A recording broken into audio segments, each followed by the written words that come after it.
right now, a federal appeals court just blocked the construction of President Trump's 90,000 square foot ballroom. They say the project needs congressional approval. CBS News Justice reporter Jake Rosen is here with that update. And Jake, what else are the judges saying about this? Well, they said the obvious, which is that no president ever has attempted to use this funding mechanism that President Trump has tried to use to do this work.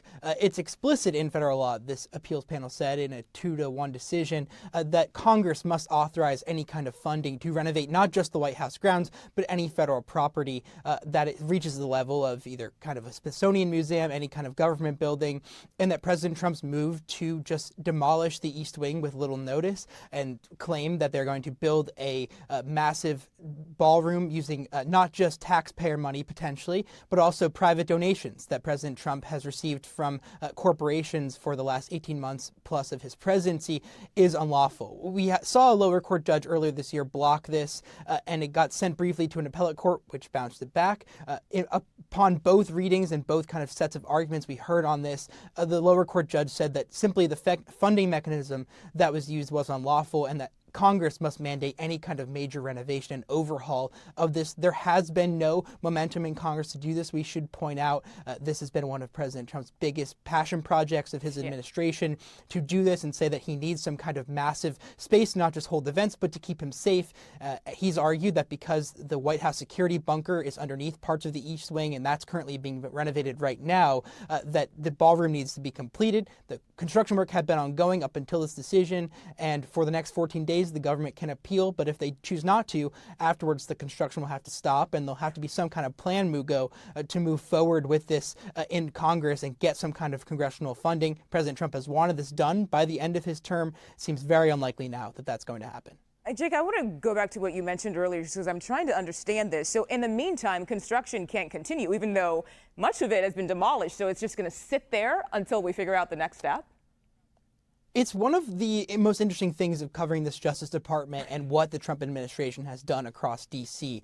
is how the Trump administration has taken action first. There have been a number of lawsuits seeking to slow or stop construction or demolition of whether it's the East Wing and the reflecting pool, which we've covered intensely over the last couple of weeks. That these attempts, sometimes judges say it's simply too late. And in this case, the judge said that the construction is unlawful ongoing and that the demolition was fully unlawful. That just doing this, bringing the construction crews in, not having a fair process, using congressional allocations to have federal bids on this project simply was just unlawful.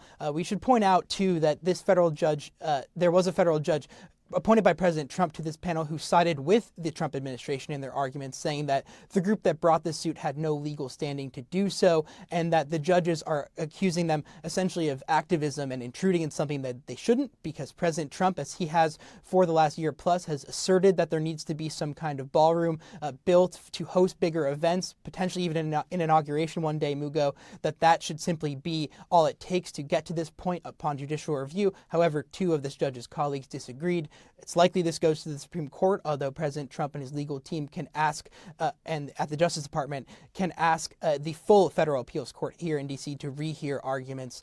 Certainly just going to slow down a process that President Trump has wanted to be sped up, because we should point out that after the White House Correspondents' Dinner attack and the attempted assassination on President Trump's life, he renewed his push alongside soon-to-be full-time Attorney General Todd Blanche to kind of build this structure, calling for it to be built. And it seems that many of the court filings in this case have been written essentially by President Trump, using a lot of the words that he's used and using politically charged language for why this is necessary. Oh boy, we'll see how this plays out. Jake Rosen, thank you so much for your reporting.